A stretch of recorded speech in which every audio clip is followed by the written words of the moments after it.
Hi friends, welcome back to my channel Mohini Murali vlogs. ఈ వీడియోలో మనము లూఫ్ టర్నర్ని యూజ్ చేసి డోరీని ఎలా ప్రిపేర్ చేసుకోవాలో చూద్దామండి. దానికోసం 1 ఇంచ్ ఉన్న స్ట్రైట్ పీస్ని తీసుకున్నానండి. దాన్ని డబల్ ఫోల్డింగ్ చేసి మనకి డోరీ ఎంత సన్నగా కావాలో అంత సన్నగా కుట్టుకుంటూ రావాలి. ఇప్పుడు లూఫ్ టర్నర్ని ఆ డోరీ లోపల ఇన్సర్ట్ చేసి చివరికి వచ్చిన తర్వాత ఆ ముళ్ళు లాగున్న దాన్ని క్లాత్లోకి గుచ్చాలండి.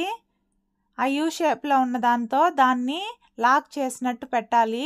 అలా లాక్ చేసి మెల్లిగా కిందకి ఈ లూఫ్ టర్నర్ని టైట్గా లాగాలండి. లూస్ వదలకూడదు లూఫ్ టర్నర్ని. ఇలా రివర్స్ చేసుకుంటూ రావాలి. బయట వచ్చిన డోరీని పట్టుకొని డోరీ మొత్తం రివర్స్ చేసుకోవాలండి. ఇలా కుట్టుకుంటే చాలా సన్నగా వస్తాయి డోరీసు. వీడియో నచ్చినట్లయితే లైక్ చేసి సబ్స్క్రైబ్ చేసుకోండి ఫ్రెండ్స్.